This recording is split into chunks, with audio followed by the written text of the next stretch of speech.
এই দুনিয়ার পুরো জীবনটা এটা হচ্ছে লালসাময় একটা জীবন। লোভ, মরিচিকা, মায়াজাল, এই মায়াজালে আমরা আটকে আছি। ফলে মৃত্যুর কথা আমরা ভুলে গিয়েছি। পাগলের মতো ছুটছিট, আরো টাকা লাগবে, আরো খ্যাতি লাগবে, আরো যশ লাগবে, আরো দাপট লাগবে। আমার এত টাকা দিয়ে কি হবে? এত সম্পদ দিয়ে কি হবে? এত ব্যস্ততা দিয়ে কি হবে তোমার? স্টপ, থামুন, অনেক হয়েছে। আন্না, থামুন, take a rest, take a breath and think about death. Think that you have to go back to your Lord. একটু বসেন না, একটু ভাবেন যে আমাকে চলে যেতে হবে, চলে যেতে হবে। এই কোলাহল, এই ব্যস্ততা, এগুলো থাকবে, থাকবো না আমি। সাইয়েদনা ওমর ফারুক বলেছেন, মুতু ক্বাবলা আন তামুতু, মরার আগে একবার মরো। হাসিবু ক্বাবলা আন তুহাসাবু আলাইকুম, তোমার হিসাব নেওয়ার আগে তুমি একবার নিজের হিসাবটা করো না। কাগজ বের করে একটু লিখো না কি কি ভালো কাজ করছিলা, যেগুলো দিয়ে নাজাতের ওয়াসিলা হতে পারে। 1 2 3, আর কি কি আকাম কুকাম করছো দেখো না, লিখে দেখো তোমার অবস্থাটা কি। মরার আগে একবার মরো। মরার আগে খাটের মধ্যে শুয়ে শটান করে চোখ বন্ধ করে একবার মরার ভান করে দেখেন কেমন লাগে। চোখটা বন্ধ করেন আর ভাবেন আপনি নাই, কি কি হতে পারে ভাবেন। আপনার ছেলেমেয়েরা কান্না জুড়ে দিবে, আপনার প্রাণের স্ত্রী বিলাপ শুরু করে দিবে, বন্ধু বান্ধবের চিৎকার আর মাতম, স্থানীয় এলাকার মসজিদে ঘোষণা, অমুক এলাকার নিবাসী অমুক ভাই অমুকের ছেলে অমুক দুনিয়ায় নাই।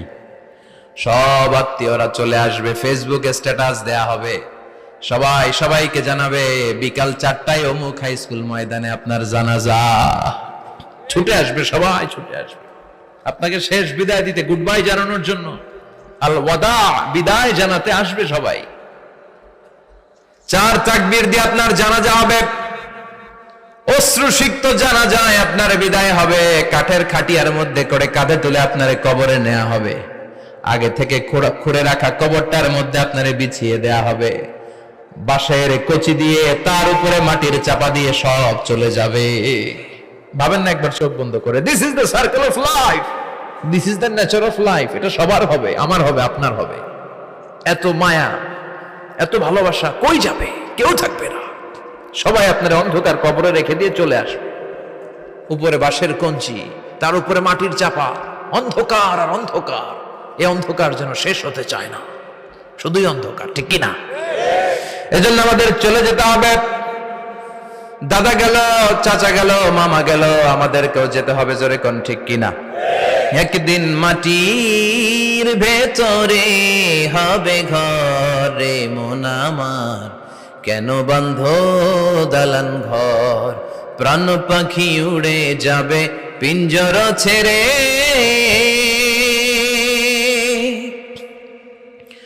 ধরা ধামে সবই রবে, তুমি যাবে চলে। বন্ধু বান্ধব যত, মাতা পিতা যারা সুত, সবই হবে তোমার পরে। মন আমার কেন বন্ধ দালান ঘর? একদিন মাটির ভেতরে হবে ঘরে মন আমার, কেন বন্ধ দালান ঘর? ঠিক কিনা? সব করে থাকবে, চলে যেতে হবে আমাদেরকে। এজন্য আখিরাতের কথা যেন আমাদের স্মরণ হয়। বিশ্বনবী বলতেন, নাহাইতুকুম আন জিয়ারাতিল কুবুর, আমি তোমাদেরকে কবর জিয়ারত করতে আগে নিষেধ করতাম, কিন্তু এখন নিষেধাজ্ঞা প্রত্যাহার করে নিলাম।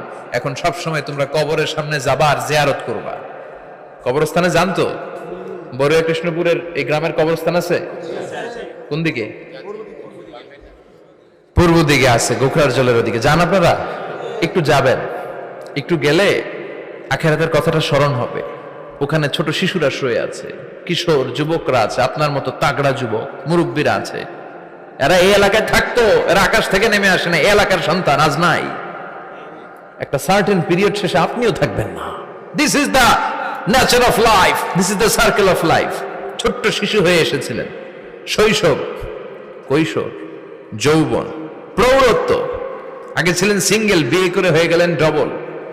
এরপরে আল্লাহ আপনাকে একটা মেয়ে দিল, এরপরে মেয়েকে বিয়ে দিয়ে শ্বশুর হলেন, এরপরে ওই মেয়ের ঘরে সন্তান হতে নানা হলেন। আর কতদিন? অনেক দিন হলো তো, অনেক লম্বা সময় পেয়েছেন আপনি। থিঙ্ক অ্যাবাউট ডেথ, এবার যাওয়ার কথা ভাবেন, আখিরাতের সামানের কথা ভাবেন, ফিরে যেতে হবে। কি শক্তিশালী যুবক, বার্ধক্য চলে আসলে লাঠি ছাড়া চলতে পারে না। কুচকুচে কালো দাড়ি সাদা হয়ে যায়, দাড়ির শুভ্রতা, বয়সের ভার, রং ধরা যৌবন জং ধরে শেষ, ঠিক কিনা? This is the circle of life. যুবক ভাইরা, এটাই জীবন, চলে যেতে হবে, কেউ থাকতে পারবে না, ঠিক কিনা? এটা রিমাইন্ডার আল্লাহ এই সূরার ভেতরে দিয়েছেন যে তোমাদেরকে ফিরে যেতে হবে, এই লোভ লালসা ছেড়ে দাও। রব্বুল আলামিন বলেন, আলহাকুমুত তাকাসুর হাত্তা যুরতুমুল মাকাবির। ও গোলাম, দুনিয়ার সম্পদ, লোভ লালসা তোদেরকে পাগল বানিয়ে দিয়েছে। এই লোভ পাগলামি কোনোদিন তোদের থামবে না যতদিন না তোরা কবরে ঢুকবি, ঠিক কিনা? কার কথা? আল্লাহ বললেন, দুনিয়ার সম্পদ আর লোভ আর মোহে তোমরা গাফেল হয়ে গিয়েছো, আখিরাতের কথা বেমালুম তোমরা ভুলে গিয়েছো। কিন্তু আখিরাতে তোমাদের যেতেই হবে, কবরের বাড়িতে তোমাদের ঢুকতেই হবে, ঠিক কিনা? যেতেই হবে, আমরা ভুলে যাই। আলহাকুমুত তাকাসুর, অতিরিক্ত পাওয়ার লোভ, বেশি বেশি খাওয়ার লোভ, বেশি বেশি জমানোর লোভ মানুষকে গাফেল বানিয়ে দিয়েছে। এটা মানুষের স্বভাব, আরো চাই আরো চাই, এই স্বভাবটা আছে না নাই? দেখবেন ছোট বাচ্চারা মসজিদের দোয়া অনুষ্ঠান শেষে জিলাপি দেয় না? বড়ে কৃষ্ণপুর কি দেয়? আগে বাতাসা দিত না, এখন কি দেয়? জিলাপি দেয়, মিষ্টি দেয়। তো মসজিদের 2-3 গেট থেকে যদি দেয়, ছোট বাচ্চারা দেখবেন এদিক দিয়ে কয়েকটা নিয়ে আবার ওই গেটে লাইন ধরে।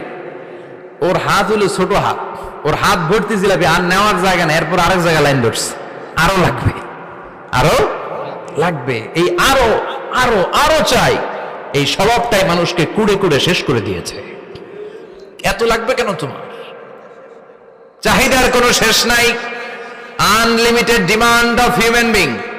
যার আছে বেশি তার চাই বেশি, যার সাইকেল আছে তার হুন্ডা চাই, হুন্ডা আছে তো প্রাইভেট কার চাই, প্রাইভেট কার আছে তো প্লেন চাই, প্লেন আছে তো হেলিকপ্টার চাই, হেলিকপ্টার আছে তো ওইটা চাই, ওইটা আছে তো সেটা চাই, ঠিক কিনা?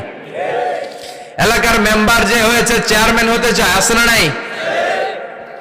চেয়ারম্যান সাহেব এমপি হতে চায়, আছে না নাই? এমপি সাহেব মন্ত্রী হতে চায়, আছে না নাই? মন্ত্রী সাহেব প্রধানমন্ত্রী হতে চায়, আছে না নাই? কিন্তু এই দেশে সুযোগ নাই, কথা কন। এই দেশে প্রধানমন্ত্রী সিলেক্টেড, 2-3 জনের বাইরে কেউ প্রধানমন্ত্রী হইতে পারবি না, ঠিক কিনা? আমার এই জীবনে তো আমি 2-3 জনই দেখলাম। বেগম খালেদা জিয়া, মাননীয় প্রধানমন্ত্রী শেখ হাসিনার ছোট্টবেলা দেখেছি এরশাদকে, আমরা তখন ছোট। তো মানুষের চাহিদার কোনো শেষ নাই, যার আছে বেশি তার চাই বেশি। এজন্য বিষ্ণু বলেছেন, উনজুরু ইলা মান হুয়া আসফালা মিন, তোমার চেয়ে যে খারাপ আছে ওর দিকে তাকাও। ওয়ালা তানজুর মান হুয়া আ'লা মিন, তোমার চেয়ে যে ভালো আছে ওর দিকে তাকায়ও না, তোমার চেয়ে যে খারাপ অবস্থানে আছে ওর দিকে তাকাও। অনেকে নিজের অবস্থান নিয়ে সুখী না, এরকম আছে না নাই? আল্লাহ আমার এটা দিল না রে, ওইটা দিল না রে, পাইলাম না রে, কিচ্ছু হয় না, কি করব জীবনে, হতাশ। আসলে আছে কিন্তু অনেক, কিন্তু শুকরিয়া নাই, ডাকাত, ঠিক কিনা? নিজের অবস্থান নিয়ে সুখী না, কিন্তু অনেক লোক আছে তারা আপনার অবস্থানে পৌঁছতে চায়। তাদের দিকে তাকিয়ে দেখেন, আপনি যে অবস্থানে আছেন এই অবস্থানে পৌঁছাটা অনেকের কাছে স্বপ্ন। তারা প্রতিনিয়ত সংগ্রাম আর স্ট্রাগল করে যাচ্ছে আপনার অবস্থানে পৌঁছতে, আর আপনি এটা নিয়ে সন্তুষ্ট না। শেখ সাদির নাম শুনেছেন? বালাগাল উলা কাশাফাত দুজা, এই কবিতাটার রচয়িতা ইরানের বিখ্যাত এক কবি। উনি একবার আর্থিক সমস্যার মধ্যে দিয়ে সময় কাটাচ্ছেন, টাকা নাই, পয়সা নাই, পায়ে দেওয়ার মতো জুতা নাই। উনি খুব দুঃখ পেলেন, হায় রে, আমি ইরানের এত বড় কবি, আমার পায়ে দেওয়ার মতো জুতা নাই। দুঃখ ভরা মন নিয়ে রাস্তায় হাঁটতে বেরোলেন। হাঁটতে হাঁটতে হঠাৎ দেখলেন একটা লোক শুয়ে শুয়ে কাঁদছে, ওই লোকটার 2টা পাই নাই, পাই নাই। উনি সেজদায় পড়ে গেলেন, আল্লাহর কাছে ক্ষমা চাইলেন, আল্লাহ অনেক দিয়েছো, শুকর আলহামদুলিল্লাহ। এজন্য যেই পরিস্থিতিতেই থাকি না কেন আমরা কি পড়বো? জোরে বলেন, কি পড়বো? এজন্য কানাতু মিনাল ইসলাম, অল্পে তুষ্ট থাকার নাম হলো ইসলাম। সম্পদ লাগবে কিন্তু সম্পদের পাহাড় লাগবে না, ঠিক কিনা? অল্প খান, অল্প পড়েন, অল্প জামান, অল্পের ভেতরে বরকত ঢুকায়া দিছে কে? দেখবেন যাদের সম্পদ অল্প তারা সুখী বেশি, জরিপে এটা দেখা গিয়েছে, অনেক সার্ভেতে এটা এসেছে, যারা সম্পদশালী এরা দুঃখী বেশি, এদের দুঃখ বেশি, টেনশন বেশি। খুব স্বাভাবিক, টাকা যার বেশি রোগ তার বেশি, টাকা যার বেশি টেনশন তার বেশি, টাকা যার বেশি ঘরে শান্তি তার কম। আছে না নাই? ঘরের ভেতরে অশান্তি, ছেলে কথা শোনে না, ছেলে টানে গাঞ্জা, মেয়ে করে পরকিয়া। আছে না নাই? স্ত্রী কথা শোনে না, ভালোবাসা নাই, ঘরটা জাহান্নামের টুকরা। রোগ বালাই, এক একটা হসপিটাল বিল পরিশোধ করতে মাসে 5 লাখ 10 লাখ। আছে না নাই? কিছু খেতে পারে না, ডাক্তার একেবারে ডায়েট মেনু বেঁধে দিয়েছে। ডায়েট, ভেরি ডায়েট মেনু, এটা এটা এটা এটা কিছুই খাবেন না, শুধু গরু খাবেন না, খাসি খাবেন না, চিংড়ি খাবেন না, খালি ঘাস খাবেন, ইচ্ছে মতো ঘাস খাবেন, মানে ঘাস জাতীয় যত আইটেম আছে সব খাবেন, শাক খাবেন, সবজি খাবেন, সালাদ খাবেন, গরু চিংড়ি মুরগি গোশত ইলিশ কিছু খেতে পারে না। তাহলে রোগ বেশি, খাওয়ার মজা নাই, ঘরে সাংসারিক শান্তি নাই, খালি ব্যারাম আর ব্যারাম। ঠিক কিনা? কিন্তু সম্পদের পাহাড় ঘটেছে। আর অল্প যারা খায়, অল্প পড়ে, রিক্সাওয়ালা, কুলিওয়ালা, অল্প বেতনের চাকরি, কিন্তু হক হালালি মেনে চলে, দেখবেন শান্তি আছে অনেক। হ্যাঁ, বাসা ভাড়া দেয়, ফ্যামিলি চালায়, বাচ্চাদের স্কুল বিল, এরপরও মাস শেষে 1-2 হাজার টাকা হাতে থেকে যায়। আর ওর প্রতি মাসে 10 কোটি টাকা ইনকাম, তারপরও ব্যাংকের ঋণ আছে না নাই? সুখ কারে বলে? কিভাবে আপনি সুখকে ডিফাইন করবেন? সুখ তো টাকায় কিনা যায় না, শান্তি টাকা দিয়ে হয় না, শান্তি দেওয়ার মালিক কে? শান্তি আছে অল্প খেয়ে শুকর করার মধ্যে, শান্তি আছে আলহামদুলিল্লাহর মধ্যে। চিল্লায় বলেন ঠিক কিনা? এজন্য অল্প খাবো, অল্প পড়বো, অল্প জামাবো, অল্পের ভেতরে বরকত দিয়েছে কে?